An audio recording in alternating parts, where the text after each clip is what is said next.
Congrats, Alexis. What your jumps went up, not dramatically, but I mean consistently. What do you think? What did you do differently, or was it just a matter of maturing, getting better? What was the secret there, I guess? Yeah, no, I was talking to Coach Stacy about it yesterday, and I think it was just fixing the smaller things, like not even just on the track, but off the track. So making sure I'm taking care of my body, I'm getting the rest, I'm, eating right, doing all the little things to make sure that when I was competing this season, I couldn't be like, oh, well, what if I would have done this? Took the weight room a lot more seriously this year, and really just like trusting in my coaches more and trusting myself. And I told Coach Stacy, Nationals was, I think, the first meet that I trusted my mark and trusted myself. So I think it was definitely all those put into one. Can you just walk us through your mindset a little bit? Did you realize during that moment that you were going to be a national champion? Like, what was that like? Honestly, I blacked out for a little bit. I was balancing so much, knowing I had to long jump and then go run a 60 and then come back and jump. But honestly, the hard part was I didn't even see my mark really. You could only see it on the one side, so I would always have to run over, see what I jumped. I didn't know if I was in first place. I knew nothing until I kept asking Coach Stacy, what place am I in? What place am I in? But it hit me afterwards when I realized I won the whole thing. I didn't even know if I was going to take my last jump because I was just in tears, but it was cool. So I know a few weeks ago you said that last year was your first season where you were able to complete it without an injury, and that you talked about using your placings at indoor and outdoor and the Olympic trials last year at all fifth place to guide you into motivation and whatever else coming into this season. So take me through what it was like for you to choose to do that last jump as well, and kind of the transition from your history as a college athlete to your success this season. Yeah, I decided to take the last jump because I was like, I won't get this moment back, so I might as well take the last jump knowing I had it secured. So even if I fouled, even if something happened, I won the meet. So I looked in the stands, and Coach Stacy didn't even watch the jump. She was turned around crying. I look and I see my parents, and my dad's like, just go for it. So I was like, okay, I'll go for it. So went for it. I immediately broke down after the jump. I think everyone thought I was injured because I immediately went to the ground, but it was just the emotions just hit. So yeah, I mean, thinking about it, I could tear up again because like you said, my journey has been hard, and I think people see the glory, but they don't know the story, and I've gone through a lot. And if it wasn't for Baylor, Coach Ford, Coach Stacy, and their support, I would not be in this position. And of course, the Lord, just having faith that I could do this has played a big part. But like you said, I finished fifth in the trials, indoor, outdoor, and I was like, I'm using that as motivation. I'm not going to finish fifth again. My goal, I told Coach Ford and Coach Stacy, I want to win. And so I was working and making sure I did all those steps to make sure I brought home that win. Michael, I guess, what did you see in her originally when she's transferring? And then how much have you seen her, improve, grow, mature, those kind of things? Yeah, well, was that 6 years ago? so 6 years, I guess it was maybe 6 years ago, yeah. 5 years ago. You're talking about yeah. I mean, I think that's why I saw her the most of it. Yeah. I saw somebody that was, of course, me being a sprint coach was more, hey, she can sprint, but she can also jump. That's two events that we could possibly get scoring in. Also, I knew if she could sprint, she could also run on a relay. So for me, it was there, and I had a really good connection with her dad because we're from the same town. We're from Rochester, New York.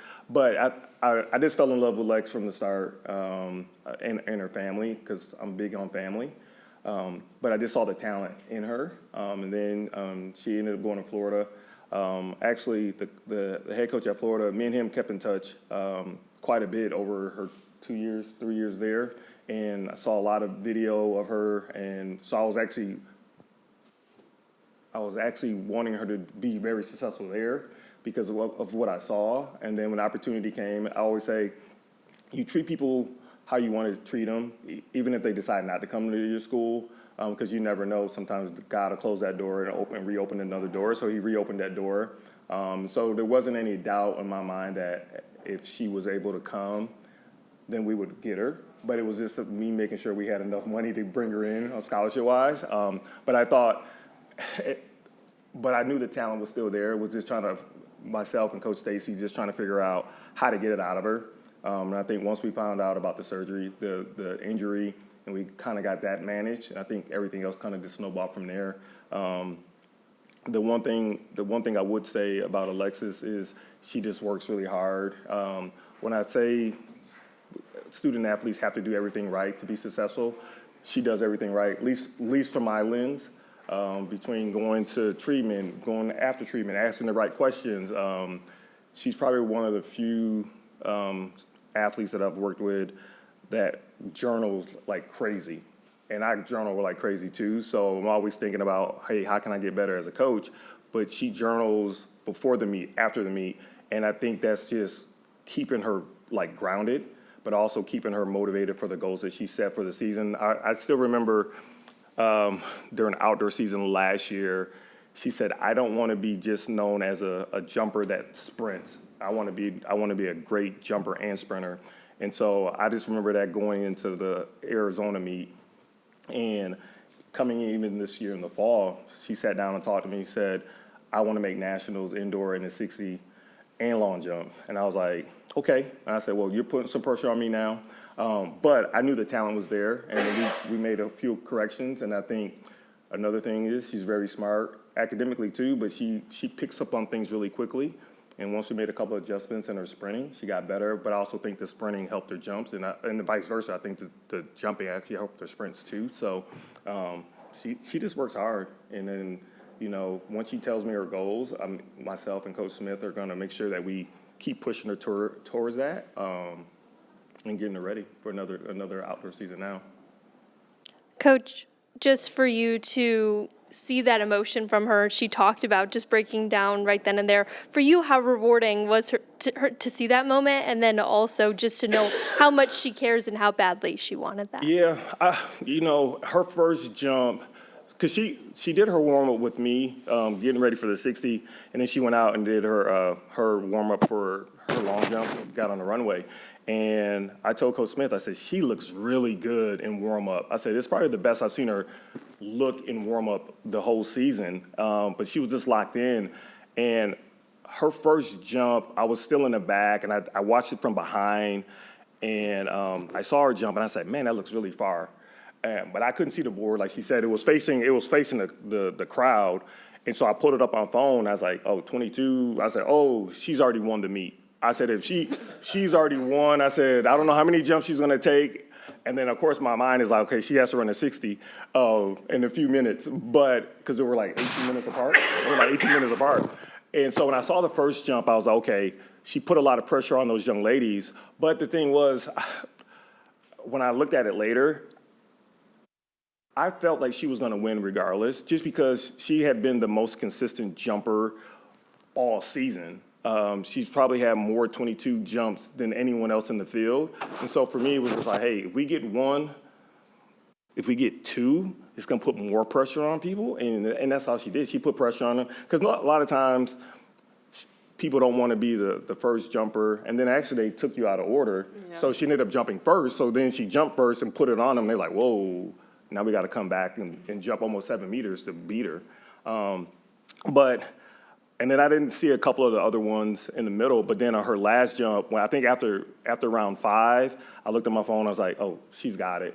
And then I went out, I said, let me go ahead and watch her last jump. And she was on the runway, and I was in my little corner, and she didn't see me, but I just saw the tears coming down her face. I was like, she don't even have to jump now. She's going to make me cry.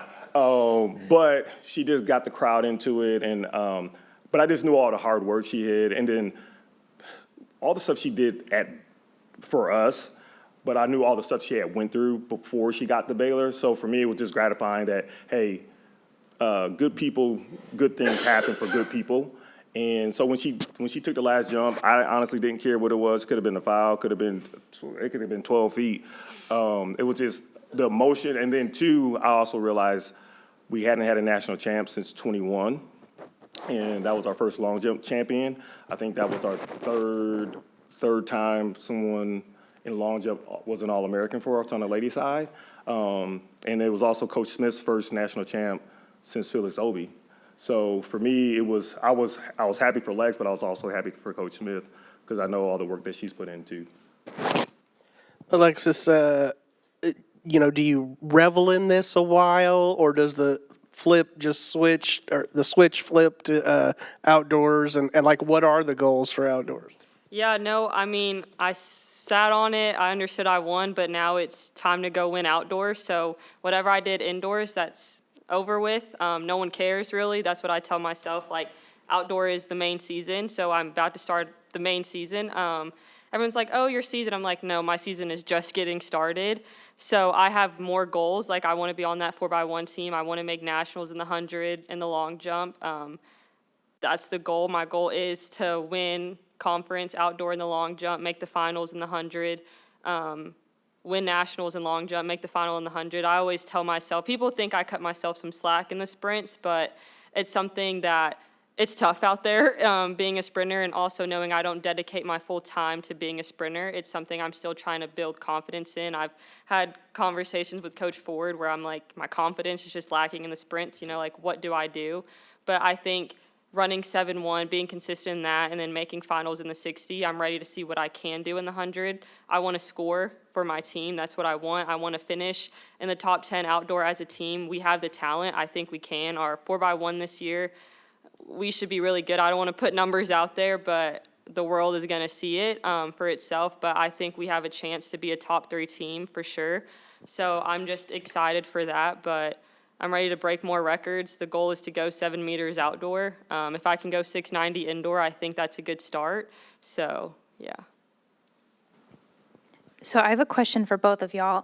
Coach, I know you talked about journaling, and Alexis, I know you're big on manifestation and writing down your goals and whatever else. So, Coach, take me through kind of what journaling looks like for y'all as athletes, and what that what that brings to Alexis's mental game. And then Alexis, walk me through what you were writing down and what was going through your head the day of nationals and kind of that process. I'll go first. Well, I think for me, I journal more so going into a meet, kind of my expectations of the group, and I may write down, hey, Alexis had a great workout this week. I'm expecting her to do X, Y, Z. But I do it, and I'm probably a little anal. I do it for pretty much every kid that I work with. And then after the meet, we had 7 wins in the sprints and hurdles. I'll journal that way. So each meet, I'm doing a pre-journal, then a post-journal. But then also one of the things I did this year with the team is every meet we had goals. We had goals for every track meet. So I would have a note card for every athlete, and they would write down their goals. So if it was just, hey, I just want to get on the bus. I've never gone to a track meet. That was the goal for them. Or Alexis would say, I want to be consistent on the runway. Or, hey, I want to have a good start. I want to react well. And so, because a lot of times I wouldn't know everyone on the team's goals. And so I kind of, hey, if you speak it into existence, let's go ahead and speak it. And then as coaches and your teammates will also be like, hey, Alexis, I remember you said you wanted to do this, or tomorrow you wanted to do this. And so for me, it was more that you can look at it because we had it on a board and everyone can do it. So for me, it was just getting the goals, because I know her goals, but the team didn't know her goals, or per week the goals were, because it changes. You may say, I want to jump. She might have came in the season and said, you know what, I want to jump. I want to get better than 5th. Now she's gonna have everything on her back now, because now she goes from getting 5th to winning. So now everybody's gonna be expecting her to win outdoor, and so the goals kind of change. The media changes. So I always tell them, once you start getting better, there's going to be more eyes on you. So now we're going to see how she reacts and how we react going into the outdoor season. Yeah, and then following off of that, like Coach Ford said, every meet I write down my goals, but I get super specific. The first thing I do is I thank Jesus. That's the first paragraph, is just thanking him for his love, his grace, for waking me up, for blessing me with another opportunity to show his glory through what I'm doing.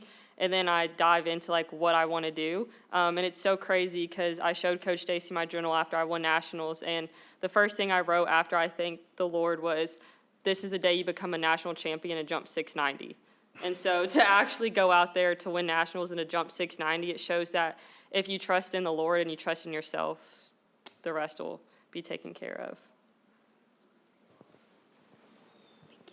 Coach Ford, can you talk a little bit about what this title, this honor, means to the future of the program? Well, I think you get more long jumpers to come to the program. I think we've had some success, and I think it's just I would say on the coaching side of it, I know what Coach Smith can do as a coach, and so for me, it's like, hey, I already knew it. It just got to get the right athletes to be involved in it, and I think it proves that you can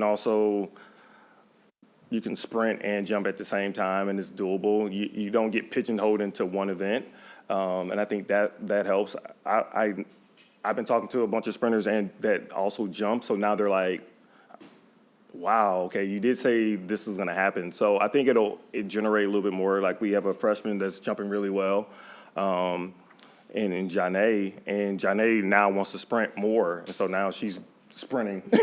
She's sprinting more. So I think recruiting-wise, it always helps. I always think, like, you get a national champ or you get All-Americans, it just helps the program. Like the 400, like a lot of times we don't have any issues trying to get 400-meter runners because we've had like a history of 400-meter runners at Baylor. And so I think the more you're relevant in an event area, the better it is for recruiting. Any last questions?